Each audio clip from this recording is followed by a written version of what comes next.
we had this video circulating about some robots in China, and I thought this was fascinating, so I'm going to share it.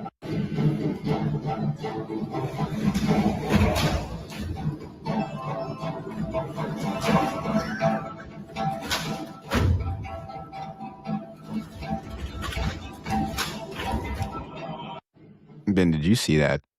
No. Yeah, I didn't think you did. So let me run that back real quick.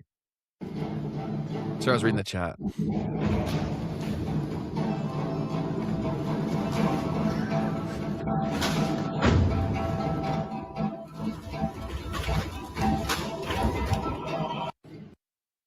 That's crazy. Why do we want that? That's right. Why do we want that is a great, great question. So that, by the way, was the chancellor of Germany that they had at the beginning of the video.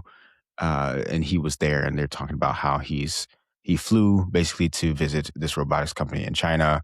Um, and so this is right here being hyped up because Tesla, the probably closest competitor to any company in China, is not capable. The Optimus bots are not capable of anything like this. Mm, And these robots that we just saw are for sale.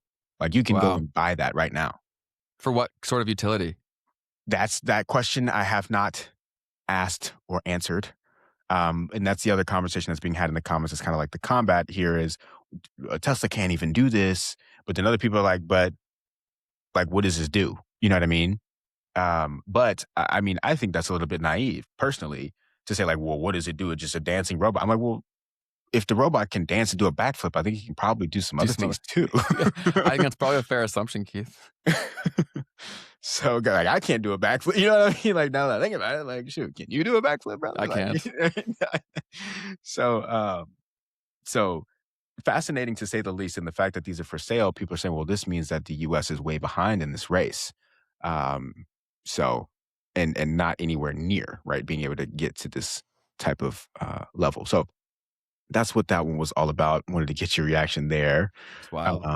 This one was a lot of fun. This has actually been circulating for quite a while. I think Nicole Purvey even posted this not too long ago, but I thought it was really, really fascinating. So this is buying a house versus investing over time.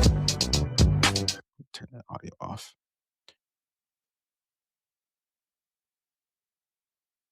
Oh wait, oh wait was rough for the housing market, Mm, but then renting and investing versus buying a home. If you rent, you killed it over time. But what was super fascinating too was how uh, in 01, 02, anyone who was renting and investing was not winning. mm. And like it just signifies such a shift to me. Like, I mean, obviously we were, basically babies at that time, but what a different world it was for how Americans and people around the world looked at the concept of investing. Right? Mhm. Talked about this a lot in Canada. You buy a home. That was the way. Um, Totally. but that changed over time. Yeah, that was preached every day, man. It was like, buy a home, buy a home, buy a home. Like, that is basically like when you talk about in Canada, I don't know how it's in the States, but when people talk about like their kids and they'll say like, oh, are they doing well? If they've bought a house, that'll be the Mm, first thing they say. that's really good. Do you know what I'm saying? Yep. Like all the time. Yeah, you just like that's a statement of success. Like what a psyop that is. Wow. Fascinating, man. Next thing here I wanted to get your reaction to. Rao Powell, he said, I always assumed the total addressable market for ubiquitous technology such as the internet, crypto, or AI was the population of the world. It isn't. AI agents will 2x the users of all of these in 5 years. Agents are more disruptive of total addressable market than they are of businesses. Your priors need adjustment. What are your thoughts on that, Ben? Any thoughts? I think we're all guessing a lot when it comes to agentic commerce or agents in general or people's appetite for them, the true utility of them. Like, how much does the human need to be involved for one to be successful or not? Right. And like, what is the upper range for success for one of those things? So, yeah, I think everyone is guessing. But I think that Charles's thesis for how he sees there being like two separate internets, that'll probably become a thing just simply because what we are using is getting less usable by the day due to bots and things of that nature. or agents. Facts, man. 100%. Next piece here was something that you brought to my attention, and I thought it was really good. And back to, okay, I did not a good job of documenting it, but essentially, we had this guy talking about Mr. Beast Mhm. and his future. So let me quickly Yeah, play this yeah. clip. This guy goes by, I think, Thread Guy? Yes. I Yeah. am not trolling. Brothers, I am not trolling when I tell you a Mr. Beast and Nick Fuentes political card under a third party is not off the table. That is, you think I'm joking. You think I'm trolling with this segment? You think this segment's a fucking joke? I'm telling you that there's only one way this ends if it goes as ridiculous as it is going to go. Why else does he want finance? Bro, he's fucking rich. He's a billionaire. He has every video gets more views than the YouTube video. He has his product in every 7-Eleven across the country. His burger is the one-click order from every delivery app ever. His action figures in every Target in America. He's soon going to be managing the biggest content creators in the world. What more do you want? Seriously. What more do you want if you're Mr. Beast? What is left? What more do you want? The It's only done. political power. That's it. Yeah. I don't think that would be attempted, but I don't know if they'd be able to execute on it. His connection with this audience relies on frequency of touch points because there's not that much depth of connection because the videos are so transactional. So, like, let's say new platforms emerge. I don't know if he ends up with the same situation. So the one thing that I would give to this guy's point is that when you think about presidential candidates and races and things of that nature, I think a lot of it comes down to like, does anyone know who you Just are? awareness. Yeah. Hmm. Like that's what we've seen, at least in the US over the past, the past 3 or so election cycles was like Trump was just known, right? You had Bloomberg running, but like only super rich people or people who are into finance know who Bloomberg is. True. You know what I'm saying? Like no one Mhm. knows who that is, even though he's a billionaire. You know what I mean? And might have some ideas for how to make the country better. But Yeah, man. you know, Yeah, so that's a great way to frame it because even if people don't have a relationship with Mr. Beast, they typically know who he is, or even if they don't know who he is, they know the concept of who he is. right. Do you know what I mean? And so that Mhm. definitely gives you a massive advantage. So I would not be shocked in his lifetime to see him run for some sort of political thing. Yeah, I mean, it would come down to at that point if he really wanted to, right? I don't know if he would really, really want to, but we'll Yeah, see. who knows? He definitely wants to win at like everything he touches. Like he preaches that he works very hard, Mm. but this is definitely a different beast, no pun intended. So we'll see. If you're enjoying this, this was actually taken out of a piece of our live stream where we go live every Tuesday and Thursday at 12 p.m. Eastern. If you want to see the full version of this episode, you can click the link in the description down below. But for now, back to the clip. So this right here, I thought was a really well piece put together. I don't know if this guy made this or not, but I'm seeing this post from Jesse Cohen, and it talks about what happens in 2036 when 80% of jobs have been replaced by AI and robotics. 50% of people This was really well made. lost their jobs. They had no money, no purpose, but they had a lot of time on their hands. The less people actually did physical work, the more they wanted to appear as if they did. What if we could use the energy of humans to power the machines that took away their jobs?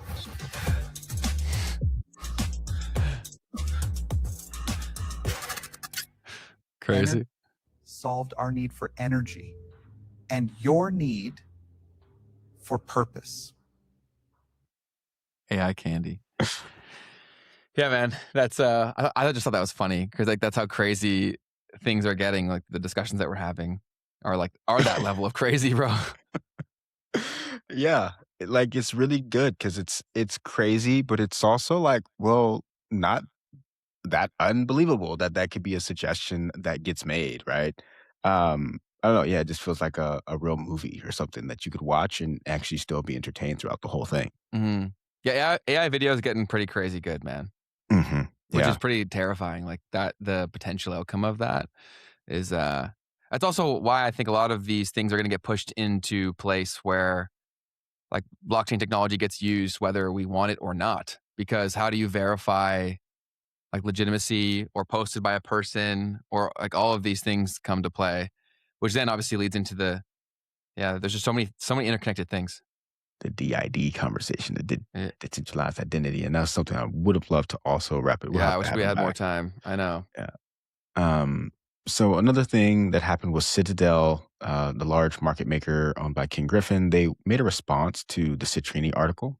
Mm. I kind of just wanted to briefly touch on it. They basically made the counter argument that we saw everywhere else, but another piece of it that they put in was just because the technology evolves rapidly does not mean that it will be adopted as rapidly. So they say, look, AI adoption trends do not look non-linear. The adoption trends, right? Yes. Versus That's kind of been actual. my whole thing the whole time. Yeah. Is that all these predictions are made in a vacuum. That's a great point. Yep, that is your point. So that's kind of the big argument that they added, and then also the constraints on the energy side, which are very real. Yep. So they're like, well, to get to that level of technology, there would have to have been like a 10,000x or whatever they said in the actual energy output as well. I think those are the main things there. I can go into some funny stuff that I saw. Yeah, let's do it. Are we into the memes? We're into the memes. Let's hit the memes. All right. So this one was a video that Sam Clemente's guy, I believe, they make videos together.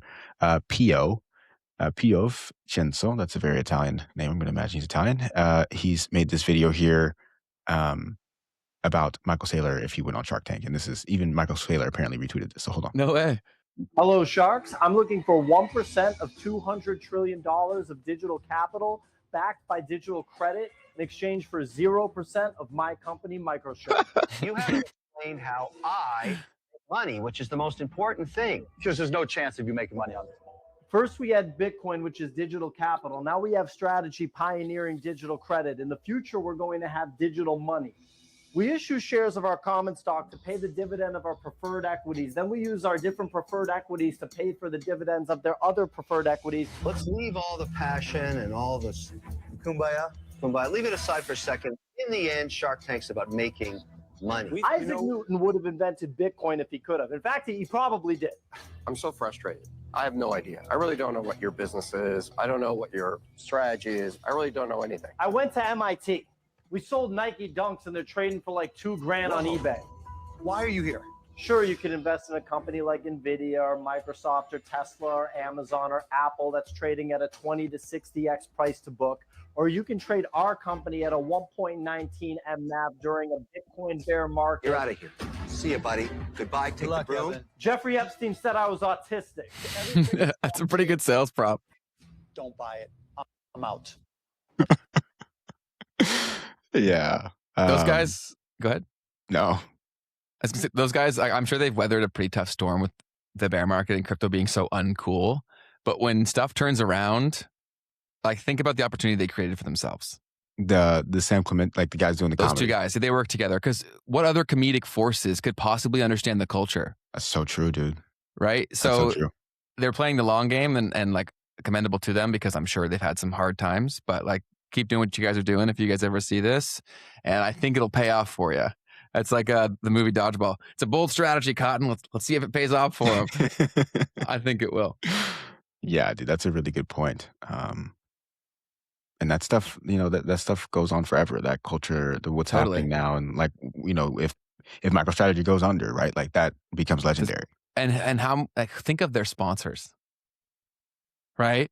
Like other comedians are like scratching and clawing to make enough views to like hopefully get shows going, right? Yep. They're gonna have financial companies sponsoring their comedy. Different equation. Very true. Right here, this guy said, ChatGPT, I need your help. I said, how can I help you? She texted me like this. And basically, this is like annotation for like, I guess, love you or whatever. And he asked, what does that mean? And ChatGPT said, that means you're less important than 3 others. That's awesome. That's so good. That was pretty fair. good. Yeah, I mean, it's doing its best. And then Morning Brew had a good one. They said, the market will regulate itself. The market. You want a lot of you want a lot of iced coffee? Dunkin' has a bucket for you. Are you a Dunkin'? You don't drink coffee, period, right? I don't. Did you ever, or I you just never? have yeah, Okay. I have. Um, and what were you gonna say? I was just gonna ask, when you did drink coffee, did you have a favorite? Oh, I mean, I'm like I was a very non-real You were a coffee drinker. utilitarian. Yeah, like well, no, not even. I was the other end of it where if it had sugar in it, I'd drink it. You know what I mean? Oh, you just wanted the taste. Yeah. Got it, got it. Yeah, I'm the other way. I drink strictly black coffee.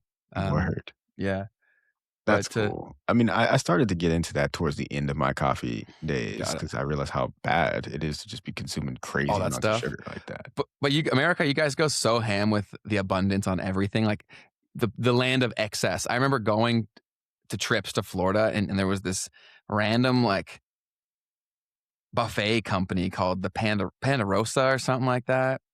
And I was just like so blown away by the concept. We have buffets here too, but like, not like you guys do, bro. I was like, this is crazy. And as a fat kid, I was like, let's go. It was such a wild concept. But yeah, you guys definitely go ham with like the big gulps and all that crap. Crazy, bro. Wow. I do think that people are waking up to that more of like unlimited anything isn't actually good. Right. I think people are finally realizing that. And I also think that in a digital economy, blockchain plays a big role in that. Mm. Right? Like the whole concept of NFTs is digital scarcity, right? Mhm. People have too much of everything. There's too much content. There's too much. That's like the problem in our first world, is that we're so accustomed to like more being better, and that's not actually true. Mm. Good point, man. In a world of abundance, scarcity becomes valued. There you go. That was a bar. And so, me following unnecessary rules of my company. Let me take the audio off.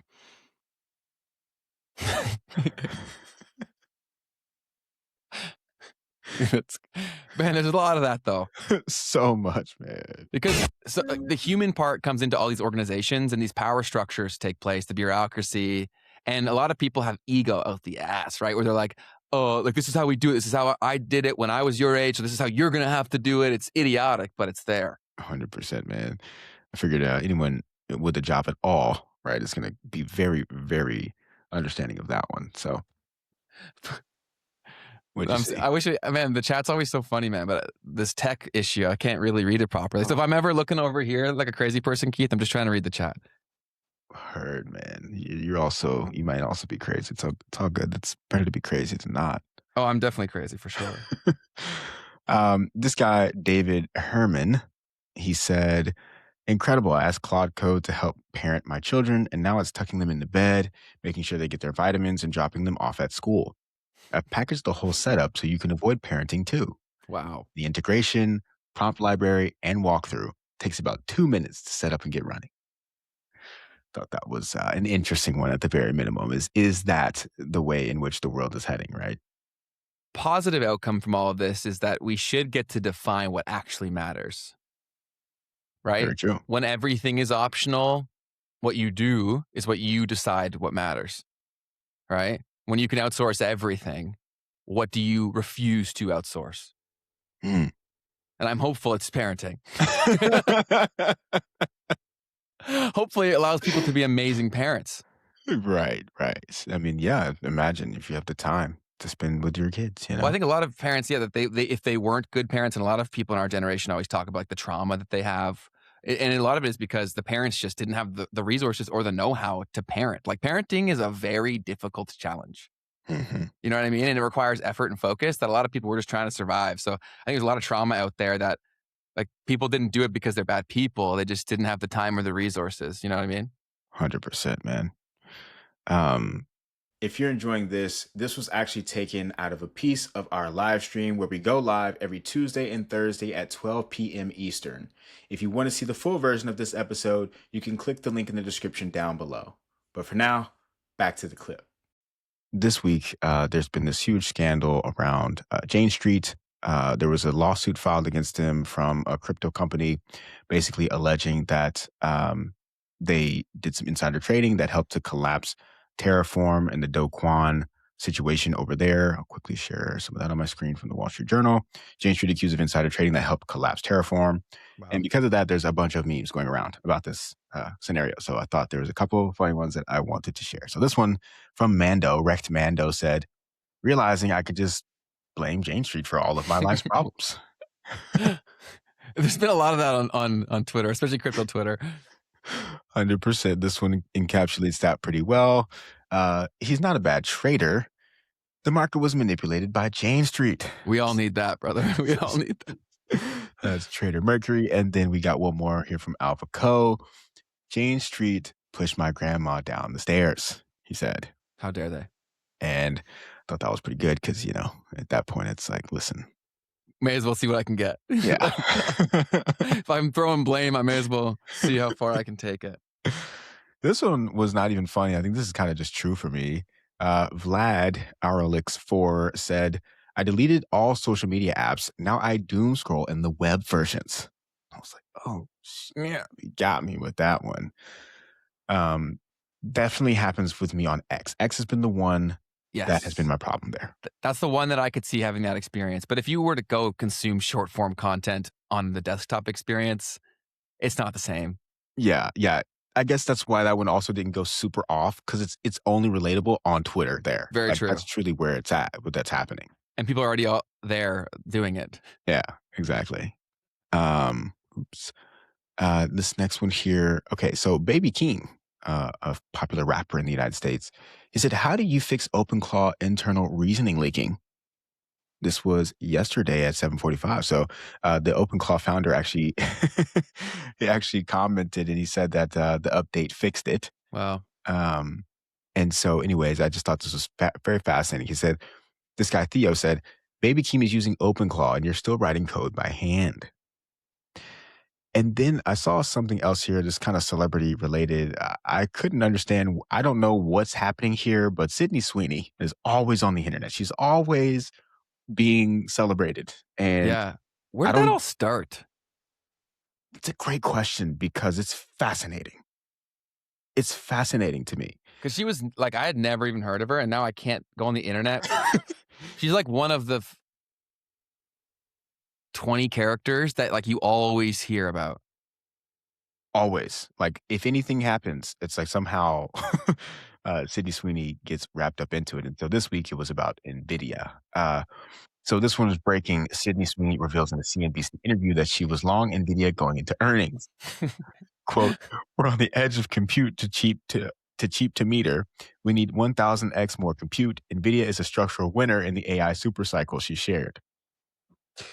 So obviously a little bit of fiction here, but they're not the only ones that have done this. Someone else also went in on this. They said, Sydney Sweeney has broken ties with Evercore PCA. Discount to NAV can be an illusion. You're really underwriting valuation lag, appraisal subjectivity, and quarter-to-quarter mark volatility, she noted. So I don't get the joke in particular, but fascinating at the least to see how much she has permeated all of culture. Mm-hmm. Yeah. I won't say what? Okay. If you want to say it, just go for it. But we talked about here about how the internet has become very siloed. And so there are a few characters that break across the niches, right? And so then they also become, so in the concept in marketing is in operating in this environment, you want to try to leverage borrowed attention to build off of things that have already been done, people that people already understand, et cetera, and so forth. So the fact that you're able to do that with her across all of these like super sub pockets speaks to how she's transcended niches. Yeah, it's crazy. There's definitely something to be studied there, without a doubt. Hey, you made it to the end of the clip. That means you're probably enjoying this. And if so, just know that you can catch us live every Tuesday and Thursday at 12 p.m. Eastern. And if you want to see the full version of this episode, you can click the link in the description down below. Otherwise, YouTube thinks that you will enjoy this next.